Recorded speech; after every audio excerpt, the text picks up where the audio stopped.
नमस्कार, स्वागत है आप सभी का उत्तराखंड के हमारे इस बुलेटिन में। आपके साथ मैं अंजलि झा। तो चलिए बुलेटिन की शुरुआत करते हैं खबरों से।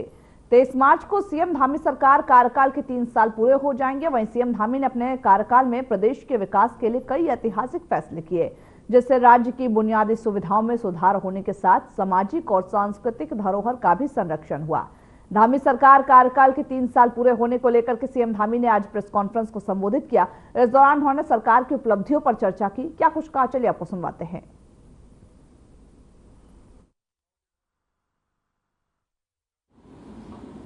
इस बार भी हमारे जो राजनीतिक विशेषज्ञ कहूँ, विश्लेषक कहूँ या विद्वान कहूँ, उन सभी के विश्लेषण और उन सबके इस प्रकार का वातावरण। वो सीएम धामी ने पीसी करते हुए 3 साल के कार्यकाल में क्या कुछ उन्होंने विकास कार्य किए हैं उसके बारे में जानकारी दी और साथ ही साथ प्रेस कॉन्फ्रेंस कर आगे की जो उनके साल है वो भी किस तरीके से सीएम धामी उत्तराखंड में विकास करते हुए नजर आएंगे उसके बारे में भी जानकारी देते हुए नजर आए। उन्होंने कहा कि उत्तराखंड का विकास करना हमारा कर्तव्य है, हमारा कर्म है और इस 3 साल में बहुत सारे ऐसे विकास के कार्य हुए हैं और आने वाले दिनों में भी कुछ इसी तरीके से उत्तराखंड एक नए पर्यटन स्थल के तौर पर उजागर होगा। क्योंकि देखिए उत्तराखंड में पर्यटन की जो संभावनाएं हैं वो बढ़ती हुई नजर आ रही है और इसी के मद्देनजर सीएम धामी ये कहते हुए नजर आए कि आने वाले दिनों में 4 धाम यात्रा है, उसको लेकर के भी तैयारियां जो है वो पूरी हो चुकी हैं और साथ ही साथ इस बार भी उत्तराखंड एक नया आयाम गढ़ने वाला है।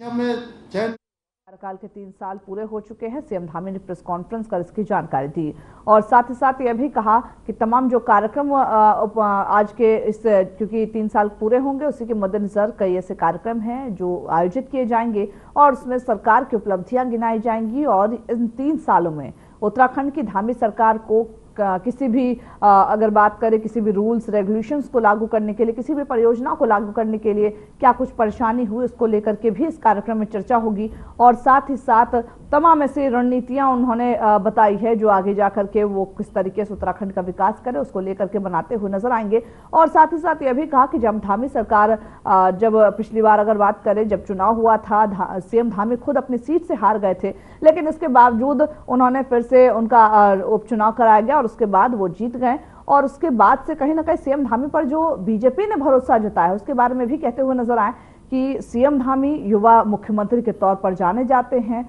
और इस युवा मुख्यमंत्री पर बीजेपी ने जिस तरीके से भरोसा जताया है उस भरोसा को लेकर के आज तक सीएम धामी उत्तराखंड में विकास कार्य करते हुए नजर आ रहे हैं और आने वाले दिनों में भी इस तरीके का विकास कार्य करते रहेंगे। डबल इंजन की जो सरकार है उत्तराखंड में वो किस तरीके से उत्तराखंड को एक नए आयाम तक पहुंचा रही है। उत्तराखंड में तमाम ऐसे जगह हैं जो अपने पर्यटन के लिए मशहूर है और दूर दूर से केवल देश से नहीं बल्कि विदेशों से भी यहाँ पर पर्यटक आते हैं और उनको किस तरीके से मैनेज करना है, क्योंकि उत्तराखंड पहाड़ी इलाका है, पहाड़ों में किस तरीके से सुगम व्यवस्था बनाए हुए उन सभी को लेकर के धामी सरकार कार्य करते हुए नजर आ रहे हैं। धामी वहीं क्या कुछ बोले हैं प्रेस कॉन्फ्रेंस, चलिए आपको सुनवाते हैं। हमारा हमेशा प्रोत्साहन किया, सहयोग किया, हमको चेताया, व्यक्तिगत रूप से मिलकर भी आप सब लोगों में से बहुत सारे मित्रों की शुभकामनाएं मिलती हैं और व्यक्तिगत रूप से फोन पर आपके सुझाव मिलते हैं, आपके मैसेज के माध्यम से मिलते हैं। हमें जो बहुत सारी चीजों पर हमारी नजर भी नहीं जाती वहां पर आप सबकी नजर जाती है और आप सब हमको बताने का काम करते हैं। मैं आपका धन्यवाद करता हूं, उत्तराखंड की देवतुल्य जनता का धन्यवाद करता हूं कि उन्होंने हमेशा, चाहे कोई आपदा की स्थिति हो, कोई विपदा की स्थिति हो, कोई भी चुनौती हो, हर चुनौती में। वही बढ़ते अगली खबर की ओर, जहां पर उत्तराखंड के मुख्यमंत्री पुष्कर सिंह धामी ने मुख्यमंत्री आवास ऑडिटोरियम में भबरी सेन क्षेत्र में आसपास के गांव में भी जहां तमाम ऐसी व्यवस्थाएं थी, डेयरी आधारित अर्थव्यवस्था और साथ ही साथ गाय आधारित पर्यटन को बढ़ावा देने के लिए एक प्रस्तुति देखी है। यह पहल ग्रामीण अवसंरचना विकास निधि यानी कि RIDF योजना के तहत की जा रही है। मुख्यमंत्री धामी ने इस परियोजना को राज्य के ग्रामीण क्षेत्रों के विकास और रोजगार सृजन के लिहाज से महत्वपूर्ण बताया। उन्होंने कहा कि इससे न केवल कृषि और डेयरी उद्योग को बढ़ावा मिलेगा बल्कि पर्यटकों को भी आकर्षित किया जाएगा।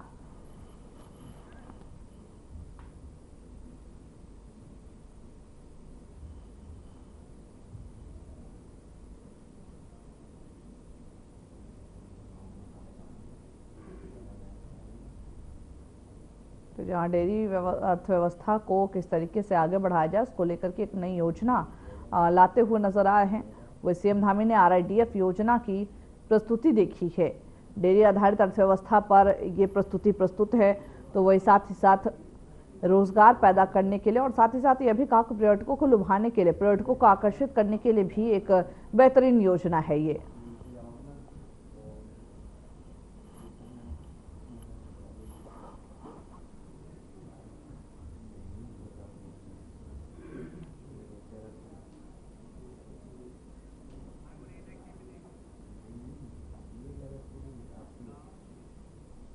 वो उत्तराखंड के सीएम पुष्कर सिंह धामी की सरकार के 23 मार्च को 3 साल का कार्यकाल पूरा हो जाएगा और इस 3 वर्षों के कार्यकाल में सरकार की उपलब्धि को जन जन तक पहुंचाने और इन उपलब्धियों को उत्सव के रूप में मनाने के लिए सरकार 23 मार्च को जनसेवा थीम के रूप में मना रही।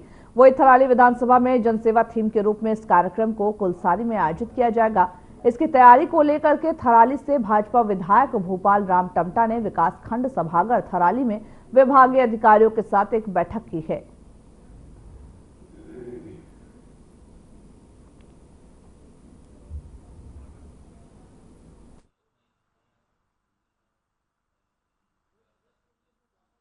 तेईस तारीख को जो पूरे राज्य स्तर पर हमारे 3 सालों की जो हमारी सरकार ने जो विकास के कार्य किए हैं, जो लोक कल्याणकारी योजनाएं की हैं, और मैं तो ये समझता हूँ कि उत्तराखंड का सौभाग्य है कि इस प्रदेश को युवा और जवान मुख्यमंत्री आदरणीय श्री पुष्कर सिंह धामी जी मिले हैं, जिन्होंने पूरे देश में आज उत्तराखंड को एक अग्रणी राज्य में स्थापित करने का हर संभव प्रयास करते हुए तमाम जन कल्याणकारी योजनाएं की हैं।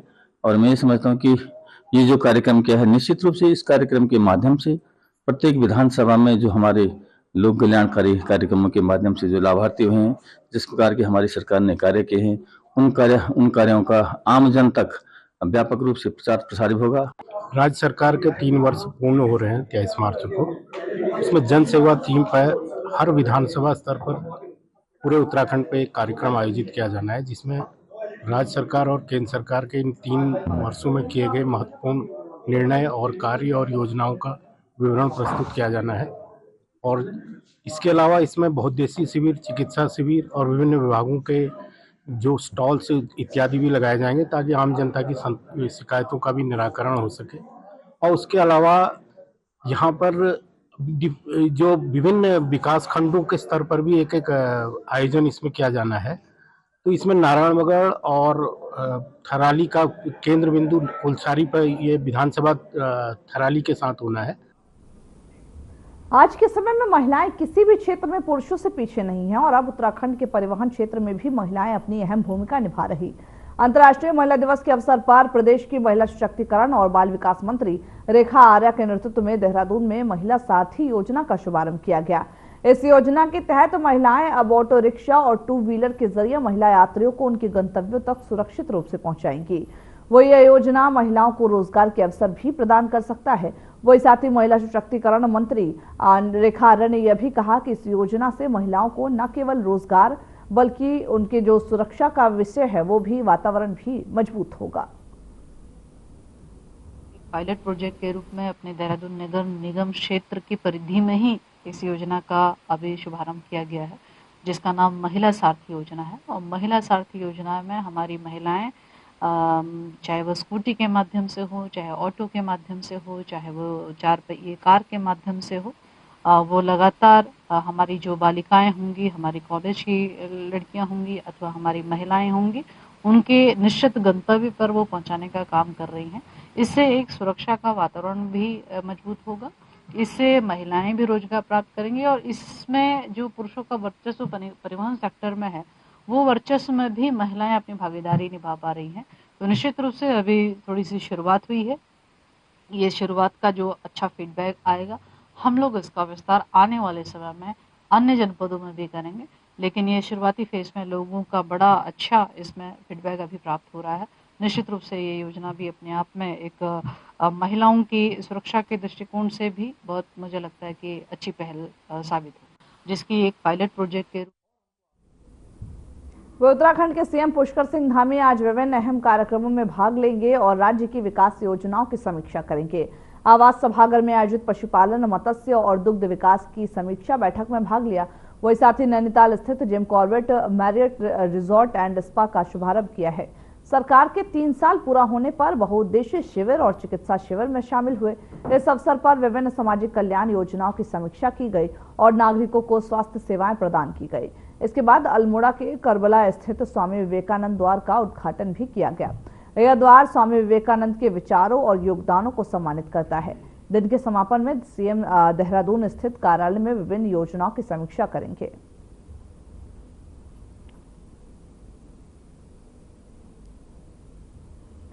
सीएम धामी ने विकास योजनाओं की समीक्षा की, क्योंकि 3 साल पूरे होने वाले सीएम धामी की और इस दौरान ही तमाम ऐसे कार्यक्रम हैं जो प्रस्तावित हैं और साथ ही साथ उनके जो कार्यक्रम है उसमें वो भाग भी लेंगे। वही स्वामी विवेकानंद द्वार का इस दौरान सीएम ने उद्घाटन किया। स्पा सेंटर जिम कॉर्बेट जो नया बना है उसका भी शुभारंभ करते हुए सीएम धामी नजर आए हैं। तो रिजॉर्ट एंड स्पा सेंटर का सीएम धामी ने शुभारंभ किया है और साथ ही साथ दिन के अंत तक देहरादून के दौरे पर भी सीएम धामी रह सकते हैं। निकाय चुनाव में वोटर लिस्ट में हुई गड़बड़ियों को लेकर के कांग्रेस ने मेरा वोट मेरा अधिकार अभियान शुरू किया और इसी क्रम में जहां आज से कांग्रेस ने अपने तमाम जिला अध्यक्षों और महानगर अध्यक्षों के लिए 2 दिवसीय प्रशिक्षण शिविर का आयोजन किया। इसको लेकर के कांग्रेस प्रदेश अध्यक्ष ने कहा कि ऑल इंडिया कांग्रेस के ट्रेनिंग हेड सचिन राव की अध्यक्षता में प्रशिक्षण कार्यक्रम चल रहा है। अभी जिला अध्यक्ष अपनी अपनी बातें रख रहे हैं, उसके बाद अन्य क्रम होंगे और उनको चरणबद्ध तरीके से कल शाम तक प्रशिक्षण चलाया जाएगा। कार्यक्रम कांग्रेस का यहाँ शुरू हुआ है, जिसमें प्रशिक्षण हो रहा है जिलाध्यक्षों का, महानगर अध्यक्षों का, फ्रंटलों का, जिसको कनेक्ट कर रहे हैं सचिन राव साहब जो हमारे ट्रेनिंग हेड है ऑल इंडिया कांग्रेस के। और बहुत अच्छा प्रशिक्षण है। अभी जितने हमारे जिलाध्यक्ष हैं वो अपनी अपनी बातें रख रहे हैं, उसके बाद इसका जो अन्य क्रम होंगे उनको चरणबद्ध तरीके से कल शाम तक चलाया जाएगा।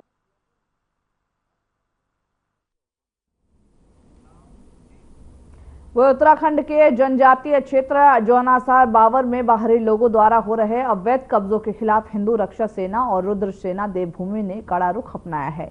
इस मुद्दे को लेकर के हरिद्वार से वरिष्ठ महामंडलेश्वर प्रबोधानंद गिरी और हिंदू रक्षा सेवा के राष्ट्रीय अध्यक्ष राकेश देहरादून पहुंचे, जहां उन्होंने जिलाधिकारी सविन बंसल को ज्ञापन सौंपकर अतिक्रमण पर सख्त कार्रवाई की मांग की। संगठनों ने आरोप यह भी लगाया कि बाहरी लोगों द्वारा अवैध कब्जे किए जाने से क्षेत्र का पारंपरिक और सांस्कृतिक स्वरूप प्रभावित हो रहा, जिसे रोका जाना जरूरी है।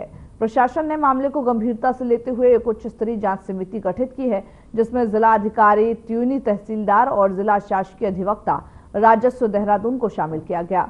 महामंडलेश्वर प्रबोधानंद गिरी ने मुख्यमंत्री से भी इस मामले में तत्काल ही हस्तक्षेप करने की बात की है।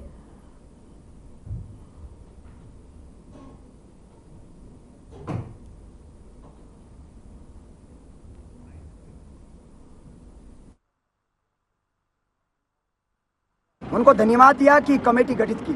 साथ में सिवढांग में कब्रिस्तान, चांदनी रोड पर कब्रिस्तान, कालसी में अवैध रूप से फॉरेस्ट की जमीन पर कब्रिस्तान बनाए जा रहे हैं, इनको तत्काल प्रभाव से सीज किया जाए।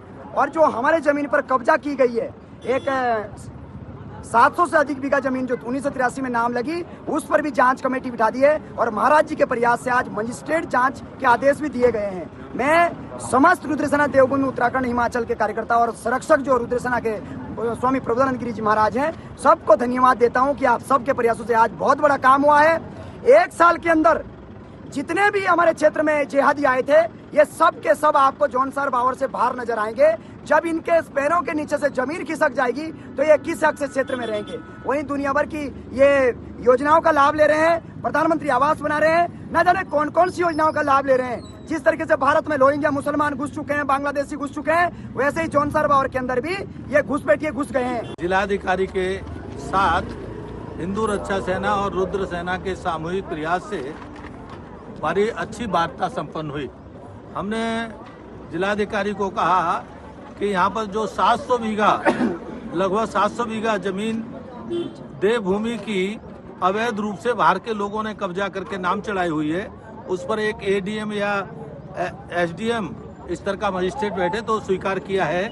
डीएम महोदय ने उसको आदेश भी कर दिया है, कोई एडीएम या एसडीएम स्तर का अधिकारी जांच करेगा और उसकी एक एक जांच की रिपोर्ट देगा। साथ में यहाँ पूरा देवभूमि का पहाड़ का जो क्षेत्र है और वन विभाग का क्षेत्र है, इसमें कब्रिस्तान बना करके बहुत तेज गति से बाहर के जिहादी लोग कब्जा कर रहे हैं। इस पर बिना विलंब के कार्रवाई की जाए। डीएम ने आज इसका डीएफओ को का कहते हुए संज्ञान लेते हुए कहा है इसमें गंभीरता से और तेज गति से कार्रवाई की जाए, क्योंकि लैंड जिहाद उत्तराखंड की रोका जाए, इसका मुख्यमंत्री का प्राथमिक काम है।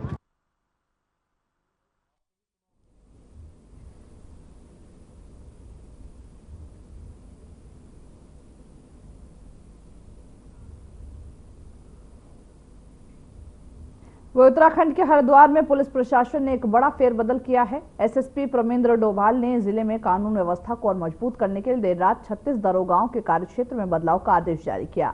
इस फेरबदल में महिपाल सैनी को बहादुराबाद बाजार चौकी का प्रभारी नियुक्त किया गया, जबकि संजीत कंडारी को हर की पौड़ी चौकी का प्रभारी नियुक्त किया गया। चरण सिंह को रोडीबेल वाले चौकी का नया प्रभारी नियुक्त किया गया, तो वहीं अशोक शेरचवाल को कलियर थाने में वरिष्ठ उपनिरीक्षक का पदभार सौंपा गया। इसके अलावा पुलिस लाइन में तैनात धर्मेंद्र राठी को भगवानपुर थाने में वरिष्ठ उपनिरीक्षक पद दिया गया। हरिद्वार पुलिस प्रशासन ने इस फेरबदल को कानून व्यवस्था को मजबूत और जो अपराध हैं उस पर नियंत्रण करने के लिए प्रभावी रूप से बनाने का दृष्टिकोण बताया है।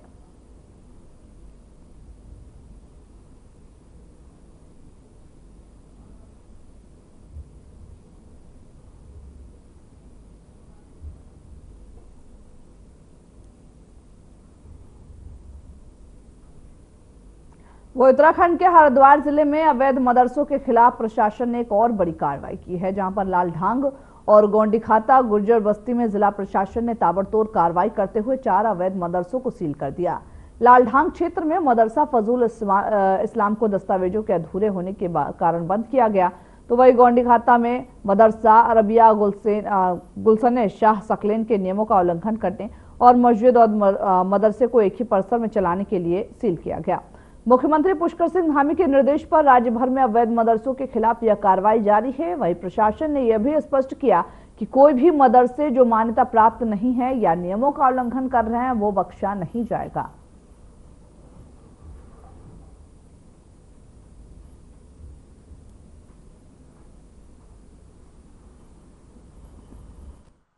जिलाधिकारी महोदय के निर्देशानुसार जो भी मदरसे संचालित हैं उनका पंजीकरण चेक करा जा रहा है, और जो भी बिना पंजीकरण के पाए जा रहे हैं, चाहे मदरसा बोर्ड में उनका पंजीकरण नहीं है, ना ही शिक्षा विभाग में पंजीकरण है, उनको जांच करने के बाद विधिवत तरीके से सील करा जा रहा है। क्योंकि हरिद्वार तहसील के थाना श्यामपुर क्षेत्र में कल 2 मदरसे सील करे गए थे जो गुजर बस्ती इलाके में थे।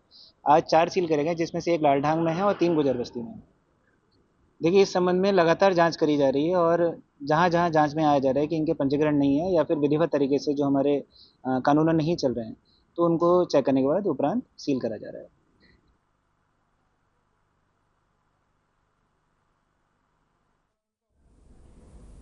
वो 30 अप्रैल से शुरू हो रही विश्व प्रसिद्ध चारधाम यात्रा के लिए उत्तराखंड पुलिस ने भी सभी तैयारियां पूरी कर ली हैं। पुलिस महानिरीक्षक गढ़वाल राजीव स्वरूप ने बताया है कि पुलिस प्रशासन की ओर से श्रद्धालुओं की सुरक्षा के साथ ही ट्रैफिक व्यवस्था को लेकर के तैयारी की गई। इसके साथ ही श्रद्धालुओं के ठहरने, खाने पीने के साथ ही अन्य व्यवस्थाओं को दुरुस्त किया जा रहा। इसके अलावा फर्जी रजिस्ट्रेशन को रोकने के लिए भी व्यवस्था बनाई गई है।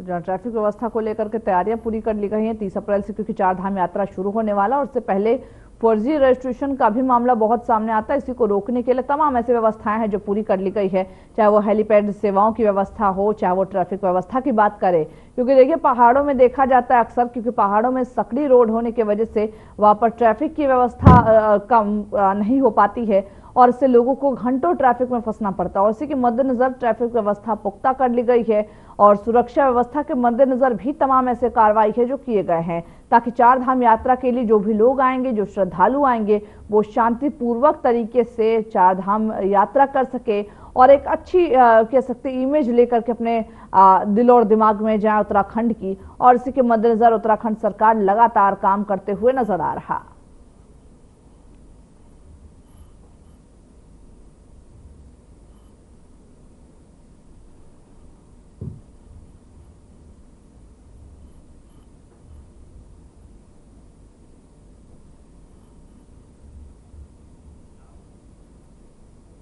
हरिद्वार में हर की पौड़ी कॉरिडोर योजना के तहत जाह्नवी मार्केट और बस अड्डे को शिफ्ट किए जाने से नाराज व्यापारी विरोध प्रदर्शन कर रहे हैं।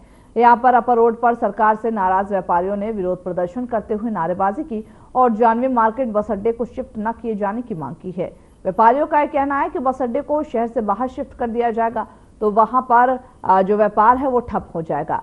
प्रदर्शन कर रहे व्यापारियों ने अधिकारियों की कार्यशैली से नाराजगी जताई है और कहा कि अधिकारी समाधान निकालने की वजह सरकार को गुमराह करते हैं।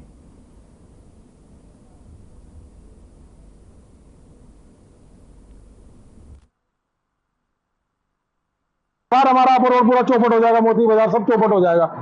अगर जाह्नवी मार्केट का एक तोड़ने का ऐलान अभी हुआ था, है जाह्नवी मार्केट को पहले बसाया तो जाए, कहीं पे उन्हें जगह तो दी जाए, उन्हें शिफ्ट तो करा जाए। अब मेरा तो ये कहना है इतनी कोई जगह नहीं है जो वहां से व्यापारियों को उजाड़ के और कॉरिडोर बनाना की जो सरकार की मंशा है, वो अगर मार्केट भी वहीं रहे उसी को उसका जीर्णोद्धार करो ना। मार्केट का जगह बहुत है, अतिक्रमण हटाओ ना वहां पे। हर के जितना अतिक्रमण है उसे क्यों नहीं हटा रहे? आज घाटों की हालत क्या है? आज व्यवस्था बनाओ ना, अधिकारी व्यवस्था तो बनाते नहीं भाई, ये तोड़ दो और वो तोड़ दो, व्यापारियों को उजाड़ दो। अरे व्यापारियों का परिवार कहां से चल रहा है, कैसे चल रहा है, रोजी रोटी कैसे चल रही है? आज जो यहाँ पे हरकी पौड़ी में काम है वो जंगल में थोड़ा काम चल जाएगा किसी का।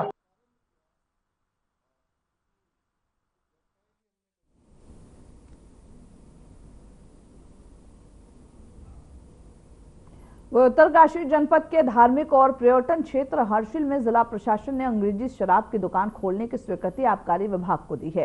हर्षिल में अंग्रेजी शराब की दुकान खोलने के विरोध में गंगोत्री मंदिर समिति के पदाधिकारी और रावल तीर्थ पुरोहितों सहित क्षेत्र के 8 गांवों के लोगों ने विरोध प्रदर्शन शुरू किया। जिला कलेक्ट्रेट परिसर में गंगोत्री मंदिर समिति के रावल तीर्थ पुरोहित सहित 8 गाँव वालों ने जहां हर्षिल में अंग्रेजी शराब की दुकान न खोले जाने के लिए जिलाधिकारी को एक ज्ञापन भी सौंपा है।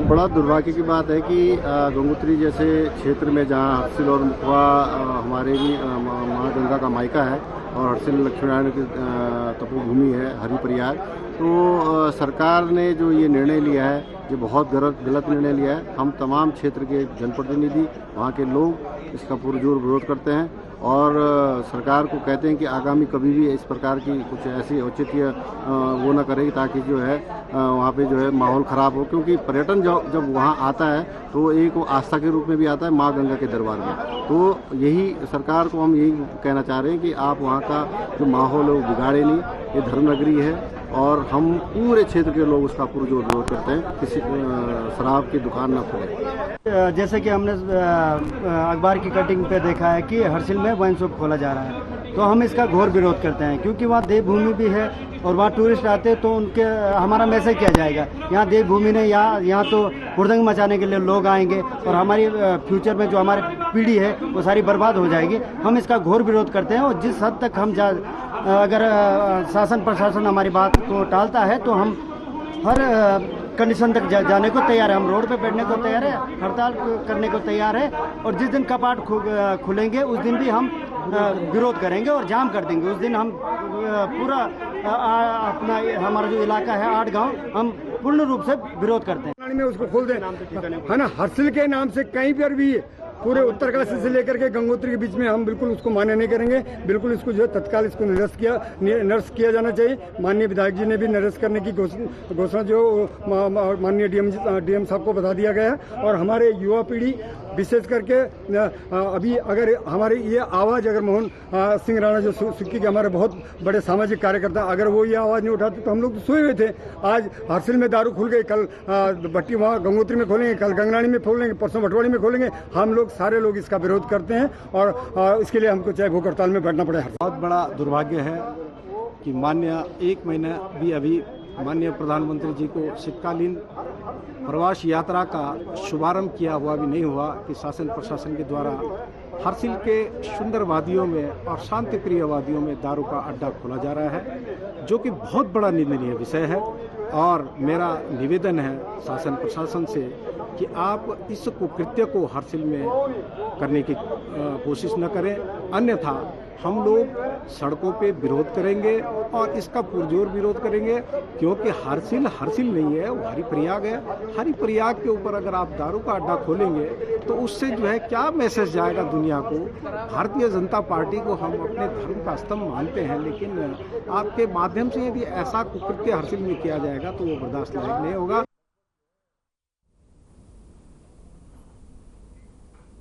तो चलिए, खबरों के हमारे इस बुलेटिन में बस इतना ही। मुझे दीजिए इजाजत। नमस्कार।